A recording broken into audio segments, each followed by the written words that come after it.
जो हमारा बिजनेस होता है वो, यानी कि जो हमारा ओनर है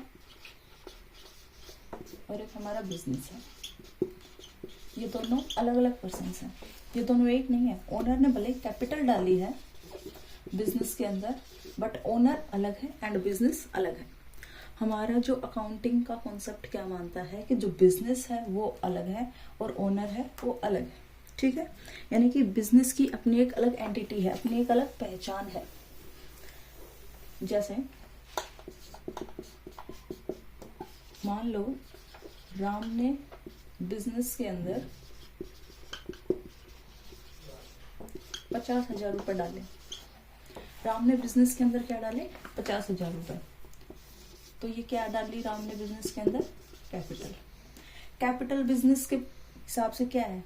एक लाइबिलिटी है, एक बोझ है। क्या है? एक लाइबिलिटी है, एक बोझ है सिर पे। यानी बिजनेस ये मानता है, हमारी जो अकाउंट्स है ये क्या मानती है कि बिजनेस के सर पे 50,000 का बोझ है, जो आज नहीं तो कल उसे राम को चुकाना है। यानी कि बिजनेस अपने आप में एक अलग एंटिटी है और जो ओनर है यानी जो राम है एक अलग एंटिटी है। ठीक है, दोनों अलग अलग पर्सन है। बिजनेस अपने आप में एक अलग एंटिटी है, इसका इससे कोई लेना देना नहीं है। सिर्फ इसने इससे उधारी ले रखी है, कैपिटल एक लाइबिलिटी के रूप में, जो उसको आज नहीं तो कल क्या करनी है? वापस करनी है। ठीक है, तो हमारा फर्स्ट कॉन्सेप्ट क्या हो गया? बिजनेस एंटिटी, यानी बिजनेस और ओनर क्या है? अलग अलग है। इसी बेस पे हम अकाउंटिंग करते चलते हैं। हम ये नहीं मानते कि राम ने पैसे लगा रखे हैं तो ये आज नहीं तो कल बिजनेस को क्यों लौटाने, क्योंकि ये तो इसी के है। नहीं, बिजनेस अलग है, राम अलग है। कैपिटल डाली है तो ये बिजनेस के लिए क्या है? एक बोझ है, एक लाइबिलिटी है, जो आज नहीं तो कल उसको क्या करनी पड़ेगी? चुकानी पड़ेगी। ठीक है, नेक्स्ट की बात करते हैं। हमारा सेकंड है money measurement. Money measurement principle क्या कहता है? मनी मेजरमेंट प्रिंसिपल ये मानता है कि हम बिजनेस के अंदर सिर्फ उन्हीं चीजों को रिकॉर्ड करेंगे जिनको हम मनी की टर्म में क्या कर सकते हैं? कन्वर्ट कर सकते हैं। जैसे हमने उस दिन बात की थी कि बिजनेस के अंदर जैसे जो स्ट्राइक वगैरह हो जाती हैं तो इनको हम क्या नहीं करते? नोट नहीं करते अपने अकाउंट्स में। क्यों नहीं करते? क्योंकि हम सिर्फ उन्हीं चीजों को नोट करते हैं जिनको हम मनी के टर्म में क्या कर सकते हैं? मेजर कर सकते हैं। ठीक है, उसके बाद है हमारा third, full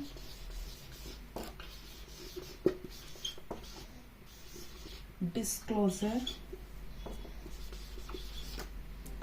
full disclosure principle. Full disclosure principle का क्या मतलब है? इसका मतलब ये है कि बिजनेस के अंदर जितनी भी जो भी चीजें चल रही हैं उन सबको हम क्या करें? अपने अकाउंट्स के अंदर अच्छे से दिखाएं, डिस्क्लोज करें। ये नहीं कि हम उसको छुपा के रखें। ऐसा हम क्यों करेंगे? क्योंकि जो भी हमारे फर्म में, हमारे बिजनेस में जो भी क्या रखते हैं, इंटरेस्टेड होते हैं, चाहे फिर वो हमारे इंटरनल हो, इंटरनल यूजर्स हो, या फिर हमारे एक्सटर्नल यूजर्स हो। ठीक है, वो सभी क्या करेंगे? उन सबको देखेंगे, उनकी जो भी अकाउंटिंग वगैरह की गई है उसके हिसाब से तो आगे अपना डिसीजन लेंगे। इसलिए क्या कहती है अकाउंटिंग कि अकाउंटिंग का प्रिंसिपल कहता है कि जितनी भी इसमें चीजें हैं, फर्म ने प्रॉफिट कमाया हो, लॉस कमाया हो, यानी जितनी भी बातें हुई हैं बिजनेस के अंदर, वो सब क्या करें? अच्छे से डिस्क्लोज करें, फुल्ली डिस्क्लोज करें, ताकि जो यूजर्स हैं, चाहे वो इंटरनल हो चाहे एक्सटर्नल हो, वो अपना डिसीजन अच्छे से सोच समझ के कर सकें। ठीक है, उसके बाद आता है हमारा फिफ्थ,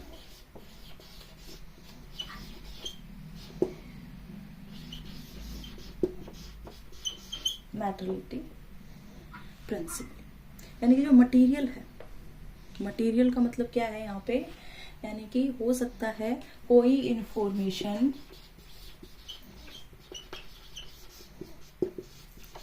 मेरे लिए इंपॉर्टेंट ना हो बट आपके लिए हो सकता है वो इंपॉर्टेंट हो।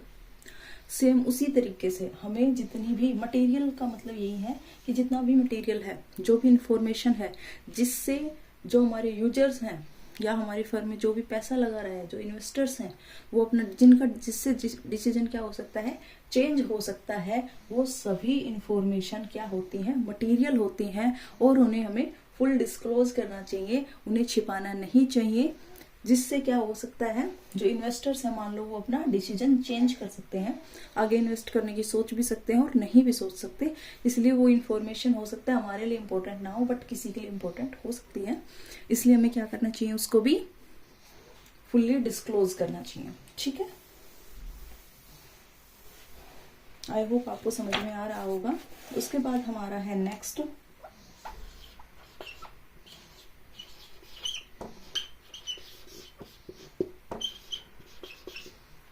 Conservative principal. क्या कहता है हमारा, ये कहता है कि हमें मान लो कभी ऐसा लगता है कि हमारे बिजनेस में प्रॉफिट होगा, क्या लग रहा है कि प्रॉफिट हो सकता है, ऐसा हमें लग रहा है कि प्रॉफिट हो सकता है, तो हम उसको नोट नहीं करेंगे। कब तक नोट नहीं करेंगे, जब तक कि प्रॉफिट ओरिजिनल में ना हो जाए। बट हमें कई बार ऐसा लगे कि बिजनेस में हो सकता है लॉस हो जाए, तो हम उसको तुरंत क्या कर लेंगे, अपने अकाउंट्स में लिख लेंगे। ठीक है, जब भी हमें लगे कि हमारे बिजनेस के अंदर लॉस हो सकता है, हम उसको तुरंत क्या कर लेंगे, नोट कर लेंगे। बट हमें ये लग रहा है कि प्रॉफिट होगा, तो हम उसको नोट नहीं करेंगे। उसको कब करेंगे, जब हमें ओरिजिनल में प्रॉफिट हो जाएगा। ठीक है, हम उसको तभी रिकॉर्ड करेंगे। उसके बाद नेक्स्ट है हमारा हिस्टोरिकल कॉस्ट प्रिंसिपल। नेक्स्ट है हमारा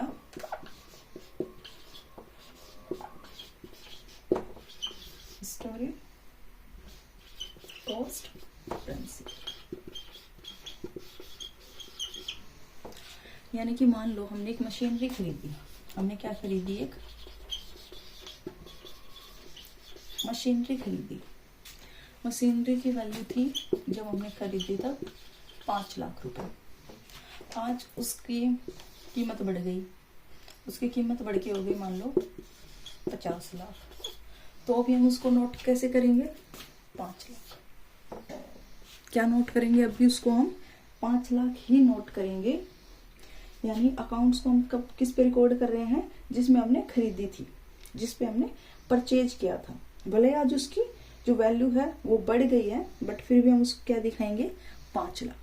ठीक है, ये हमारा हिस्टोरिकल कॉस्ट प्रिंसिपल है।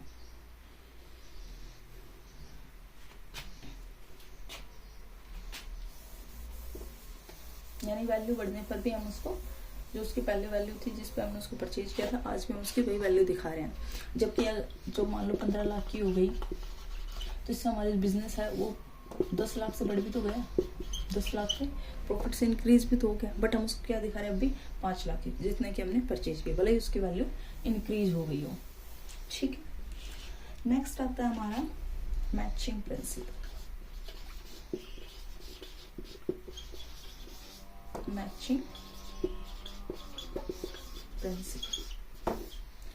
मैचिंग प्रिंसिपल क्या कहता है कि जो भी हम साल के लास्ट में जितने भी हमारे एक्सपेंसेस हुए, ठीक है, और जितना भी हमने रिवेन्यू अर्न किया, उन सबको हम क्या करते हैं, आपस में मैच करते हैं। ठीक है, ताकि हमें क्या पता चल सके कि हमें बिजनेस में प्रॉफिट हुआ है या फिर लॉस हुआ है।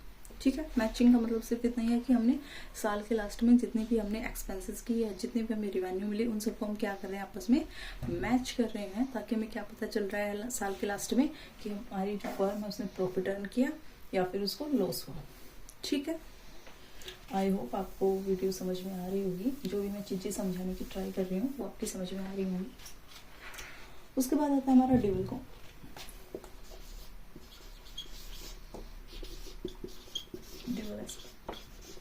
ये क्या होता है, यानी कि हर ट्रांजैक्शन के 2 एस्पेक्ट्स होते हैं, डेबिट और क्रेडिट।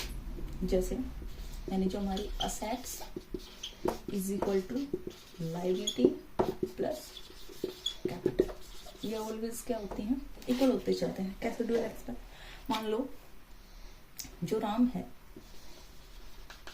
वो क्या लेके आया था बिजनेस के लिए, 50,000 रुपये लेके आया। ठीक है, बिजनेस के लिए क्या लेके आया, 50,000 रुपये लेके आया। ठीक है, तो हमारी असेट्स में क्या आता है, कैश भी आता है। कैश विद असेट्स है, तो ये आ गए हमारे 50,000।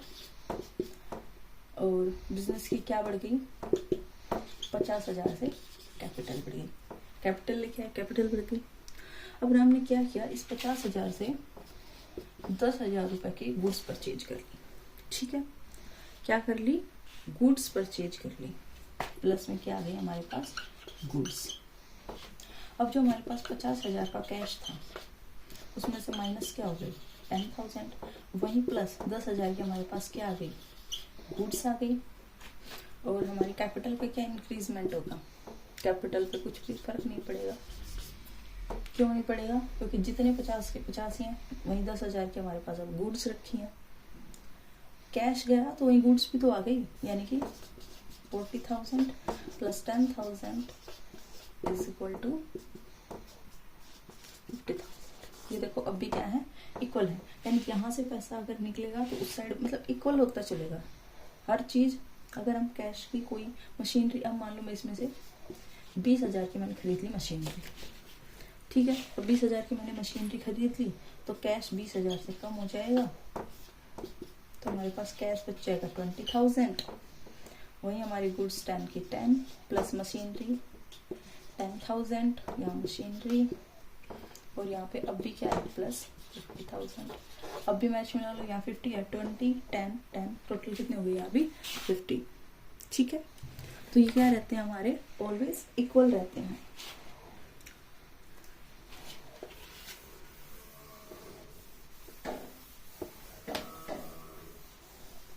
अगर आपको मेरा वीडियो थोड़ा सा भी अच्छा लगता है तो प्लीज मेरे चैनल को सब्सक्राइब करें। उसके बाद आता है हमारा रेवेन्यू रिकॉग्नाइजेशन कॉन्सेप्ट। रेवेन्यू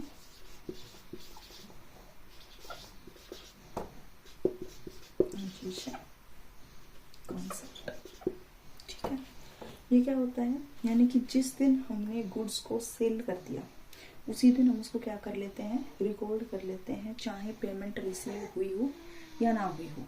जैसे मैंने 15 तारीख को 10 लाख रुपए का की जो गुड्स हैं उनको सेल कर दिया, पैसे आए हमारे पास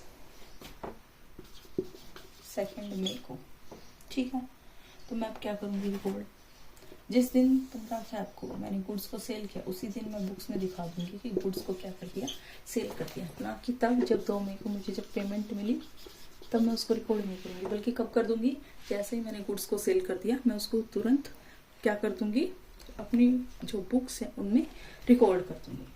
ठीक है, एक हमारा रेवेन्यू रिकॉग्नाइजेशन कॉन्सेप्ट। उसके बाद आता है हमारा next and last 11 verifiable object concept.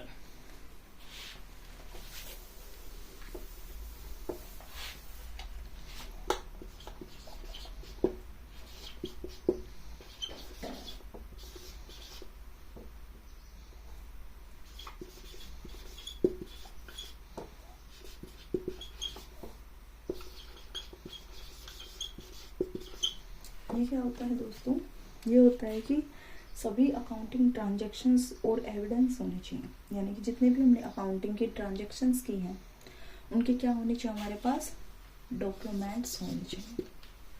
क्या होने चाहिए, डॉक्यूमेंट्स होने चाहिए। जैसे हमारे पास बिल्स हों, जितने भी हमारे पास हमने जो मशीनरी वगैरह कुछ भी परचेज वगैरह किया हो तो उसके हमारे पास बिल्स हों,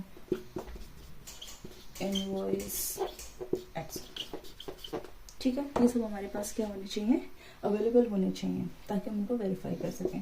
तो आई होप आपको ये समझ में आया होगा। आज हमने अकाउंटिंग की प्रिंसिपल्स के जो नेचर हैं उनमें जो अकाउंटिंग कन्वेंशन से उसके 11 पॉइंट्स को डिस्कस किया, उनको एक एक करके समझने की ट्राई किया।